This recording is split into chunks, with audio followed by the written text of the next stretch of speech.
आज AIMIM party की तरफ से स्टेट लेवल की एक रिव्यू मीटिंग रखी गई थी। आड़ावा बैठक हम जिसे कहते हैं कि मुंबई छोड़कर महाराष्ट्र के पूरे ज़िले के जितने भी पदाधिकारी हैं उन सभी को बुलाया गया था।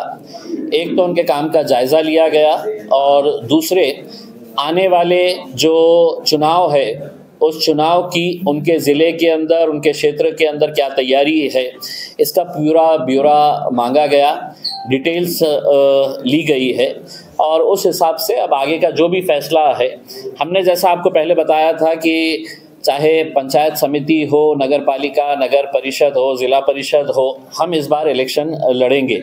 वहाँ पे स्थानिक लेवल के ऊपर किसके साथ गठबंधन हो सकता है या नहीं हो सकता है, या हम वहाँ पर अकेले लड़ने वाले हैं, ये तमाम बातों के ऊपर चर्चा की गई। महाराष्ट्र की जो मेन बॉडी है उसमें समीर साजिद बिल्डर साहब का ये प्रस्ताव था कि यहाँ पर एक मीटिंग कॉल की जाए और हमारे जितने भी एग्जीक्यूटिव कमेटी के ऑफिस बेयरर्स हैं वो लोग हर डिस्ट्रिक्ट का एक जायज़ा लेंगे। भाई अगर पत्रकार नहीं है तो बाहर चले जाए, मेहरबानी करके बाहर चले जाए, दरवाज़ा बंद कर दे। तो ये मीटिंग उसी का जायज़ा लेने के लिए की गई थी और मुंबई को छोड़कर महाराष्ट्र के पूरे ज़िले की बॉडीज़ को यहाँ पर बुलाया गया था। मुंबई की मीटिंग अलग सेपरेटली ली जाएंगी। मुंबई के अध्यक्ष फारूक शाब्दी साहब मुंबई के लिए वहाँ पर एक सेपरेट मीटिंग ली जाएगी। तो यकीनन आज इस मीटिंग के ज़रिए हमें बहुत सारी प्राथमिक जानकारी जो चाहिए थी और इलेक्शन कहाँ कहाँ पे हम लड़ने वाले हैं उसका पूरी रिपोर्ट तैयार की गई है। अब जो एग्जीक्यूटिव कमेटी है अपनी रिपोर्ट तैयार करके ये फैसला करेगी कि कहाँ कहाँ पर कितने सीटें कैसे लढाई जाए करके।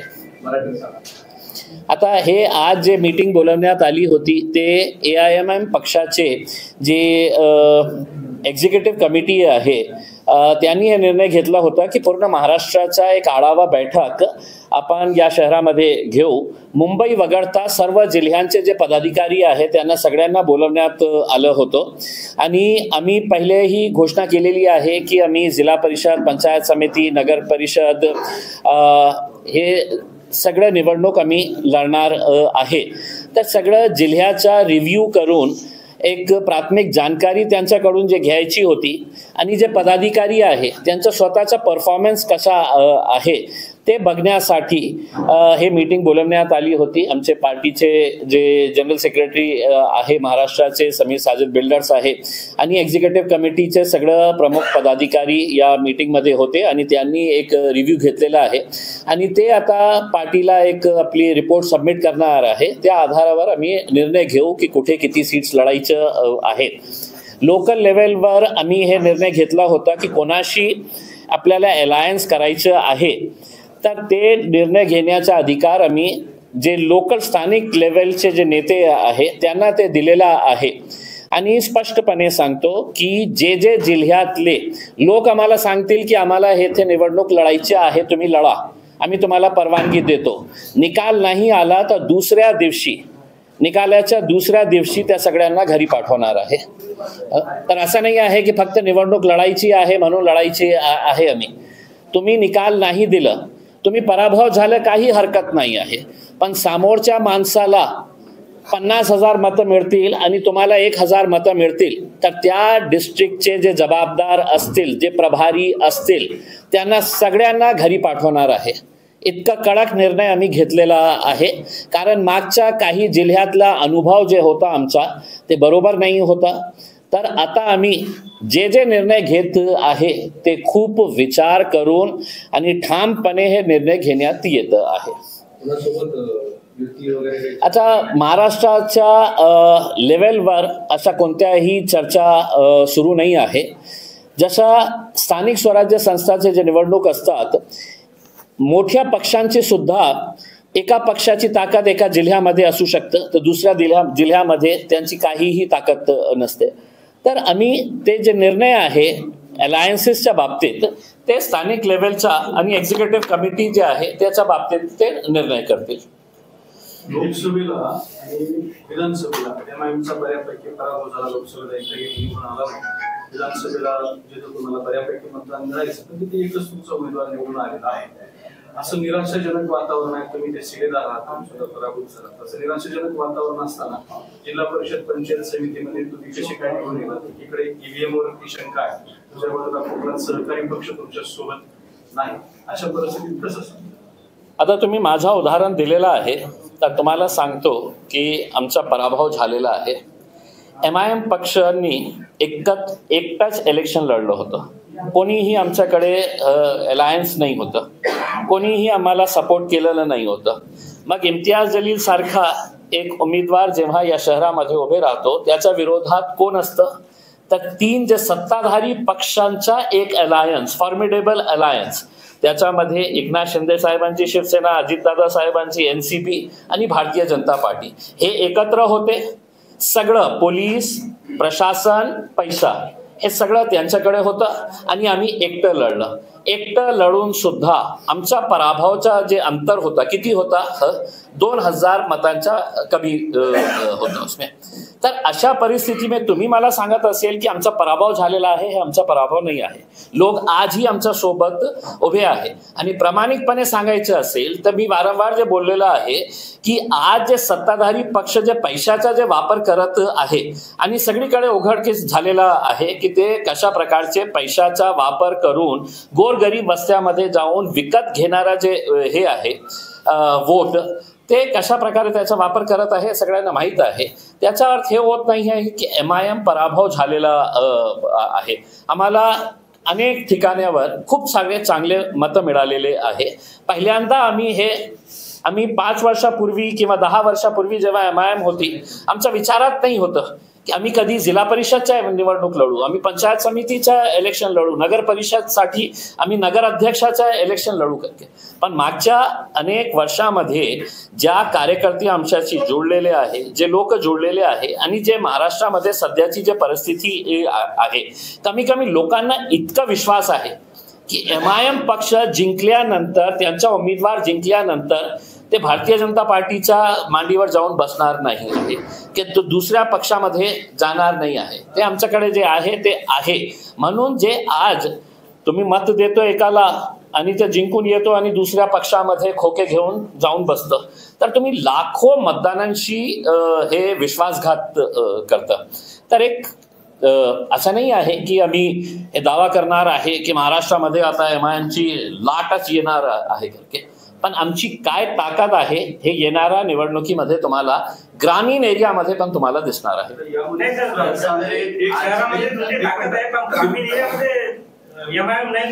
आपल्याला हेच वाटत होतं ना, मलाही हे वाटत होतं 10 वर्षापूर्वी 5 वर्षापूर्वी मलाही वाटत होतं की एमआयएमच्या ग्रामीण एरियामध्ये काही ताकद नाही आहे. म्हणून मी बोलताना शेवटच्या जे ओळी मी बोललो ते काय बोललो की निवडणुकीच्या नंतर तुम्हाला कळेल की ग्रामीण एरियामध्ये ही एमआयएम कितपर्यंत पसरलेला आहे, पोचलेला आहे करके. निवडणूक होऊ द्या, तुम्हाला तुमचं उत्तर मिळेल. दुसऱ्या भानगड अशी आहे की लोकसभेला जसं जे मुस्लिम धर्मगुरू आहेत किंवा मुस्लिम संघटना आहेत त्यांनी काँग्रेसला मतदान करण्याचं आवाहन केलं होतं काही एमआयएमच्या ठिकाणी वगळता. तर आणखी त्याच्यामध्ये दुसरा भाग असा आहे की एमआयएम अजूनही मुस्लिम मतांच्या पलीकडे गेली नाही, म्हणजे मुस्लिमांव्यतिरिक्त दुसरी जी मतं आहेत ती एमआयएमला पडत नाही.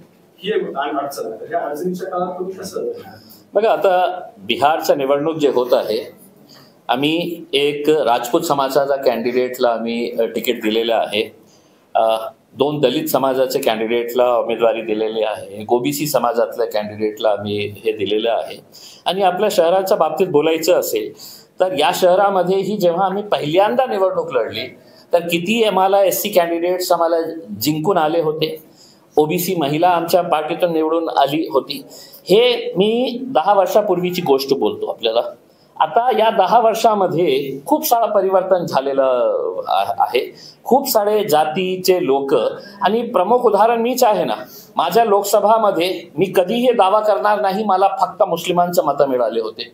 जे शिक्षित युवा होते, युती होती, त्यांनी सगळ्या जाती धर्मांच्या लोकांनी मला मतदान केलं होतं. आता चांगले कॅन्डिडेट्स दिल्यानंतर आज इम्तियाज जलील आहे, इम्तियाज जलीलच्या व्यतिरिक्त 2 चांगला कॅन्डिडेट उभं केलं तर ते त्यांनाही मतदान करतील. तर तुम्हाला मी काय म्हटलं की मुस्लिम समाजाने फक्त मतदान देण्याचं काम करायचं का?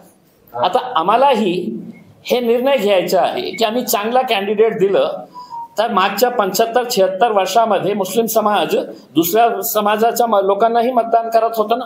आता वेळ आलेली आहे की आम्हाला दुसऱ्या समाजाची लोकही आमच्या बाजूने उभे राहतील, आम्हालाही मतदान करतील. साहेब, तुम्हाला काय वाटतं कोणत्या पक्षाची इच्छा आहे तुमच्याची युती व्हावी म्हणून? मला असं वाटत नाही कोणत्यांची पक्ष इच्छा आहे का. बघा, तयारी आमची एकला चलोरीची आहे आणि अनेक जिल्ह्यामधून असे प्रस्ताव येत आहे की साहब ये शहर के अंदर ये एक आघाड़ी बन रही है, वो आघाड़ी आपके साथ अलायन्स करना चाह रही है करके उसमें. आता ते स्थानिक लेवलच्या नेत्यांना माहीत आहे की लोकल लेवलवर कोण प्रभावशाली आहे, आपल्याला फायदा कुणाशी होऊ शकतं करके. पण मोठ्या पक्षांची जी आज परिस्थिती आहे, मोठे पक्षांच्या बाबतीत बोलतो तर सगळ्यांना असं वाटतं की बाबा हे अलायन्स आपल्याला यांच्याशी करण्याची आवश्यकता आहे. कारण सगळ्यांना असं वाटतं की आपली ताकद इतकी आहे नाही. भाजपला असं वाटतं की एकनाथ शिंदेने जिंकू नये, एकनाथ शिंदेना असं वाटतं की अजित पवारांची सीट माझ्यापेक्षा जास्त येऊ नये, अजित पवारांना असं वाटतं की हे दोघांची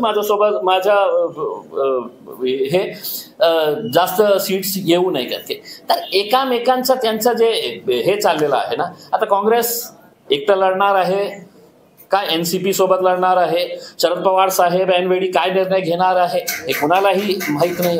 वा वा वा वा, व्हेरी गुड. तो पिछले चुनाव में जो है सिंगल वार्ड थे महानगर पालिका में और अभी इस बार जो है प्रभाग है, तो आपको नहीं लगता इसमें चुनौती है कुछ जमायत के सामने? बघा काय आहे की मागच्या लोकसभेचं एक उदाहरण देतो. असे उमेदवार लोकसभेमध्ये जिथे वोटिंगची संख्या 20-20 लाख असतं, त्या इलेक्शनमध्ये असे चिल्लर चाल्लर 300, 200, 100 वोट घेणारे लोक उभे होते. तर स्थानिक स्वराज्य संस्थांमध्येही असंच व्हायचं की कोणीतरी उभे राहतं, मग तिकीट घेतल्यानंतर फॉर्म भरल्यानंतर त्यांना काही तडजोड करायचे असतं की बाबा तुम्ही बसा, मी तुम्हाला पैसे देतो. हे सगळे धंदे जे सुरू होते ना, बहुतेक आता प्रभाग आल्यामुळे हे जे छोटे मोठे जे धंदा करणारे जे इलेक्शनच्या वेळी दर 5 वर्षांनी धंदा करणारे जे लोक आहेत ते लोक संपतील. आता हे जे लोक आहे जे लोकसभामध्ये उभे होते ते तुम्हाला आमदारकीमध्ये तेच लोक आणि तेच कॉर्पोरेटरलाही तेच लोक उभे राहणार आहे, कारण त्यांनी धंदा केलेला आहे. आता एक की मी फॉर्म भरणार आणि माझ्याकडे 50 वोट आहे, तर माझ्या 50च्या हिशोबाने तुम्ही काय पैसे देणार आहे मी मागे घेतो. तर अशा धंदा करणारे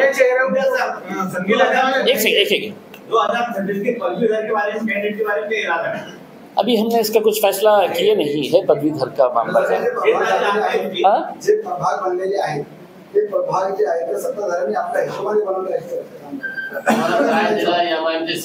सर, आम्हाला हे माहित होतं कोणाचीही सरकार असू द्या, ते आपल्या हिशोबाने ते सगळं गेम सेट करतात.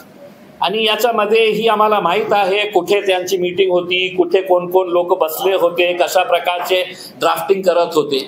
पण आपल्या शहराचा आपण भूगोल जॉग्राफी बघितलं ना, उसमें तुम्ही माझ्या 2 गल्ली इथून काढा, 2 गल्ली इथून काढा, जिंकणार आम्हीच.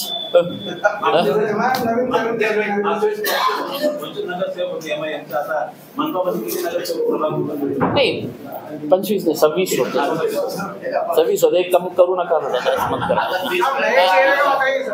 नहीं जे बघा, नहीं ऐसा नहीं है की मतलब सगळं राजनैतिक पक्ष जेव्हा निवडणूक लढतं ना, त्यांचा लढण्याचा एकच उद्देश असतं की जास्तीत जास्त सीट्स निवडून आणायचे आहे. आता आमच्यापैकीही चांगले कॅन्डिडेट्स आहे, चांगले कॉर्पोरेटर्स आहे, ज्यांनी चांगलं काम केलेलं आहे आणि ज्यांनी नाही केलेलं आहे बहुतांश त्यांना मी बाहेर काढलेलं आहे ऑलरेडी.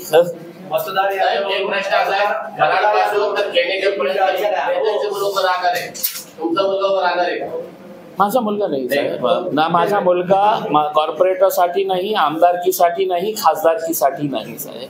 कारण आजच्या घाणेरड्या राजनीतीमध्ये माझा स्वतः एक पिता म्हणून माझी इच्छा आहे की माझा मुलगा या राजनीतिकच्या घाणेरड्या राजनीतीमध्ये येऊ नये. ते चांगलं काम करत आहे, नोकरी करत आहे. काय आहे का त्यांच्या घराणेशाही आहे साहेब, त्यांच्या घराणेशाही झालेली आहे. तुम्ही तिकीट वाटणार ना उद्या जिल्हा परिषद मध्ये हजारो लोकांना, हजारो तरुणांना, हजारो मुलांना तुम्ही उमेदवार रिंगणात उभे करणार, तर स्वतःचा मुलगा मात्र माझा स्वतःचा. आता कोणाच्या वडिलांना असं वाटत असेल की माझ्या मुलाला नाही किती घाणेरडी असू द्या मला राजनीतीमध्ये आणायचे आहे, तर त्यांचा निर्णय. माझा एक पालक म्हणून बोलतो मी पक्षाचा नाही, मी माझ्या बाबतीत मी व्यक्तिगत सांगितलेलं आहे, व्यक्तिगत मी माझा निर्णय घेतलेला आहे की माझ्या मुलांनी येऊ नये राजनीतीमध्ये. खूप घाणेरड्या, खूप खालच्या लेवलवर आपण महाराष्ट्रामध्ये राजनीती बघत आहे आणि दुर्दैवाने हे बॅड टू वर्स पर्यंत जाणार आहे. आता आपण जे बघत आहे ना ते खूप याच्यापेक्षा वाईट होणार आहे. बोगस याद्या किंवा डबल नावं किंवा बाहेरून मतदार आले हे सगळे चर्चा आहे. एमआय पक्षाची या सगळ्याबाबत काय भूमिका काय आहे की मी स्वतः मागच्या आठवड्यात जेव्हा स्टेट इलेक्शन कमिशनरने मीटिंग कॉल केली होती सगळ्या राजनैतिक पक्षांचे एक एक प्रतिनिधींना, तर मी स्वतः त्या मीटिंगमध्ये गेलो होतो आणि तेच इलेक्शन कमिशनर वारंवार असा सिद्ध करण्याचा प्रयत्न करत होतो की आमच्या इलेक्शन किती फ्री अँड फेअर आहे. मी त्यांना एक उदाहरण दिलं की माझ्या शहरामध्ये आता महानगरपालिकेच्या इलेक्शनच्या संदर्भात एक असा कॅन्डिडेट आहे की ज्यांनी एक इलेक्शन SC सर्टिफिकेटवर इलेक्शन लढलं, दुसरा इलेक्शन त्यांनी OBCच्या सर्टिफिकेटवर लढलं, तिसरा इलेक्शन त्यांनी इंडिपेंडंट म्हणून इलेक्शन लढलं. आणि जेव्हा त्याची तक्रार इलेक्शन कमिशन गेटकडे गेली तर इलेक्शन कमिशनने सांगितलं की हे जबाबदारी महानगरपालिकेची होती. महानगरपालिका हे बोलत होती की नाही आम्ही फक्त एक्झिक्यूट करणारे आहे, निर्णय घेणार आहे इलेक्शन कमिशन. तर मी म्हटलं की जोपर्यंत तुम्ही ह्या प्रकारचा निर्णय घेत नाही, आता हेच इलेक्शन कमिशनने रूल केलेला आहे की 2 मुलांचा किती असे लोक आहे की ज्यांना 4-4, 5-5, 6-6 मुलं आहेत, पण इलेक्शनसाठी ते 2 मुले कुणा दुसऱ्याला देऊन टाकतात इलेक्शन पुरता. हे सगळ्यांना माहीत आहे का नाही आहे. तर जोपर्यंत इलेक्शन कमिशन याच्या बाबतीत गांभीर्याने निर्णय घेत नाही, ऍक्शन घेत नाही, अशा प्रकारचे मी स्पष्टपणे इलेक्शन कमिशनरला त्या मीटिंगमध्ये सांगितलं की लोकांना माहीत आहे की काहीही असू द्या आम्ही निवडणूक लढणार आणि निवडणूक लढल्यानंतर माझ्या विरोधकांनी कोर्टामध्ये गेलं तर 5 वर्ष 6 वर्ष असंच जाणार आहे कोर्टामध्ये, तोपर्यंत तो एन्जॉय करतील. म्हणजे माझ्याकडे इतके पुरावे भारतीय जनता पार्टीचे कॅन्डिडेट अतुल सावेंच्या विरोधात होते, इतके पुरावे होते की एका सामान्य माणसाला मी त्या दाखवले असते तर त्यांचं इलेक्शन रद्द व्हायला पाहिजे होतं. पण मला माहीत होतं की मी कोर्टामध्ये गेल्यानंतर एका सिनियर काउन्सिलला लावायला लाखो रुपये मला खर्च करावं लागणार होते आणि निर्णय तारीख पे तारीख, तारीख पे तारीख, तारीख पे तारीख, और उसके बाद है तो 5 साल वो आमदार बन के निकल जाते और इम्तियाज जलील अपने जेब का खर्चा है तो अदालत के अंदर लगाए रहते. दिवाळी आहे आणि दिवाळीच्या सणामध्ये या देशाची या राज्याची एक परंपरा आहे. ठीक आहे, राजनैतिक मतभेद आहे ते राहणार, आपले पॉलिटिकल आइडियोलॉजिकल डिफरेंसेस जे आहे ते राहणार, पण याचा अर्थ हे नहीं है कि वो मुझे ईद के ऊपर मुबारकबाद ना दे और मैं उन्हें दिवाली के ऊपर मुबारकबाद ना दूं करके. तर इतना भी ऐसा घटिया तरीके की सोच हम रखते नहीं है. उसके अंदर दिवाली का मौका है. त्या दिवशी जेव्हा मी खैरे साहेबांना भेटलं तर ते हिरव्या रंगाचा कुर्ता घातलेले होते. मैं बोला सर ये कितना रंग आपके ऊपर कितना अच्छा लग रहा है करके उसमें. आणि म्हणजे आप तुम्ही समोरच्या माणसाला कशा आपल्या एक संदेश देतो. ठीक आहे, राजनैतिक जे भांडणं आहे ते सुरू राहणार आहे, पण महाआघाडीमध्ये मनसेला प्रवेश दिला, एमआयएमला बाहेर किंवा एमआयएमला प्रवेश नाही. आता काय आहे की मी जेव्हा आम्ही सुरुवातीपासून हे बोलतो की एमआयएम पक्ष इज लाईक अनटचेबल, अछूत आहे, आम्ही कोणी आम्हाला हात लावायला तयार नाही आहे. बिहारमध्ये आम्ही 5 सीट जिंकलो होतो आणि 5 सीट जिंकल्यानंतर आम्ही यावेळी इंडिया अलायन्सला मागितलं होतं फक्त 6 सीट्स. आम्ही तुम्हाला 6 सीट्स द्या, जे जिंकलेले 5 सीट्स आहे आमचे, आणि एक ॲडिशनल सीट जिथे आम्ही 2 नंबरवर आले होते उसमें, ते द्यायला तयार नाही होते. आम्ही वारंवार चिठ्ठ्या दिले, वारंवार त्यांच्या घरी जाऊन पत्रकार परिषद घेऊन आपल्या मार्फत त्यांना सांगितलं की आम्हाला फक्त 6 सीट्स द्या. त्यांनी म्हटलं तुमची ताकदच नाही आहे काही, आम्ही देणारच नाही आहे, आम्ही कुणालाही घेणार आहे. जे कट्टर जातीवादी पक्ष आहे त्यांना सोबत आम्ही घेणार, पण तुम्हाला घेणार नाही. आता MIM किती सीट्स लढत आहे? 30 सीट्स लढत आहे. आता उद्या तुम्हाला फटका बसेल, तुम्हाला काही झालं तर पुन्हा आमच्या नावाने राडा करू नका. हमारे नाम के ऊपर मातम करो मत. हमने तो पहले ही बोल दिए थे कि 6 सीट्स हम लढणे वाले हे करके. आता हे सगळे जे लोक आहे ना, राजसाहेबांचे भाषण ऐका की काँग्रेसवर कसा तुटून पडत होते ते. एकदा भारतीय जनता पार्टीचे नरेंद्र मोदी साहेबांच्या बाबतीत कितीही चांगलं बोलत होते, नंतर किती वाईट बोलत होते. आता हे सगळे लोक एकत्र येणार आहे कारण त्यांना सगळ्यांना माहीत आहे कि अकेले में हमारी कोई ताकत नहीं है, हमको किसी ना किसी का सहारा लगेगा करके. अगर हिम्मत कर रहा है कोई आज के दिन कि अकेले लड़ने की ताकत हमारे में है तो वो AIMIM. तुमची दखल न घेणाऱ्या अशा एका पक्षाला धडा शिकवण्याच्या नादात तुम्ही दुश्मनांचे हात बळकट करताय. आम्ही ठेका नाही घेतलेला आहे. आमच्यासाठी जे भाजप आहे तेच काँग्रेस आहे, तेच RJD आहे. मुस्लिमांचं पॉप्युलेशन तुम्ही बघितलं बिहारमध्ये तर तुम्ही एक ठीक आहे सोडून द्या की जे 5 सीट्स, आम्ही समजा एकही सीट जिंकलं नसतं आणि आम्ही 6 सीट्स मागितलं असतं तर कोणीही आम्हाला हाकलून दिलं असतं की तुमची ताकदच नाही आहे. जिथे आम्ही 5 सीट जिंकलेले आहे आणि 6 मागत आहे आम्ही, तर तुम्ही तेही द्यायला तयार नाही आहे. आणि तुम्ही आम्हाला हे म्हटणार आहे, RJDचे प्रमुख जे आहे तेजस्वी, त्यांनी म्हटलं होतं की अगर आपको भाजप को अगर हराना है तो आप इलेक्शन ही मत लढो करके. म्हणजे असा सुझाव आम्ही काय गोट्या खेळण्यासाठी आलेले आहे का? आता 30 सीट्स आहे, आम्ही जाणार बिहारला आणि दाखव ना. शहरात 12 पत्रकार इच्छुक आहे, तुमच्याकडे तिकीट असेल किती लोकांना देणार? लिस्ट पाठवा मला. एक पत्रकाराचा जर मला माहित आहे सोशल मीडियावर खूप व्हायरल करत आहे तुम्ही, आणि त्यांना फक्त कॉर्पोरेटरने तुम्ही त्यांना महापौर करून टाकलेले आहे, मला माहित आहे. 2 भाग होते त्याच्यात. तुम्ही तिकीट मिळाले 2 भाग होते. मला माहित आहे कोण कोण आहे.